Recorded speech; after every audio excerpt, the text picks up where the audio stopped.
Negative எமோஷன்ஸ்ல இருந்து எப்படி வெளிய வருது? நெகட்டிவ் எமோஷன்ஸ்னு நாம சொல்ற சோகம், கோபம், அழுகை, பயம் எல்லாமே நமக்கே சொல்ற கதைகள் தான். ஏன் எல்லாமே கதைகள்னு சொல்றேன் தெரியுமா? எமோஷன்ஸ்னு ஒண்ணு இல்லவே இல்ல.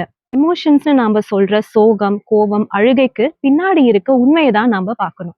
அந்த உண்மை என்னன்னா, உங்களுடைய பாடி சென்சேஷன்ஸ். அதாவது உணர்வுகள். உங்க பாடி உங்களுக்கு உணர்வுகள குடுத்துட்டே இருக்கு. ரோட்ல நாம பார்க்குற சிக்னல்ஸ் மாதிரி. சிக்னலோட ரெட் லைட் மாதிரி உங்க பாடி உங்களுக்கு குடுக்குற ஒன் ஆஃப் த சிக்னல்ஸ் தான் படபடப்பு, இதயத்துல ஒரு வலி, வயித்துல ஒரு மாதிரி குழப்பம். ஆனா நாம அந்த வலியவே ஒரு ப்ராப்ளம் ஆக்கி அதுக்கு ஹார்ட் பிரேக், துக்கம், ஸ்ட்ரெஸ், துரோகம்னு பேர் வச்சிடுறோம். ஆனா நீங்க ரோட்ல பார்க்குற ரெட் சிக்னல் உங்களுக்கு ஹெல்ப் தானே பண்ணியிருக்கு. எப்ப ஸ்டாப் பண்ணணும் அப்படின்னு சொல்லுது. அதே போல பாடி சொல்ற சிக்னல்ஸை ஸ்டாப் பண்ணி ஃபாலோ பண்ணி கேளுங்க. ஏன் அந்த வலி இருக்குன்னு அது சொல்லும். அது சொல்ற அந்த பிரச்சனையை நீங்க சால்வ் பண்ணீங்க அப்படின்னா அந்த மனசு வலி எல்லாமே போயிடும். உங்க லைஃப்ல ஒரு ப்ராப்ளமும் சால்வ் ஆகி இருக்கும். நீங்க எமோஷன்ஸ் சொல்ற கதைகளை கேட்டா லைஃப்ல எந்த ப்ராப்ளமும் முழுசா சால்வ் ஆகி இருக்காது. அதே இடத்துல தான் நிப்பீங்க.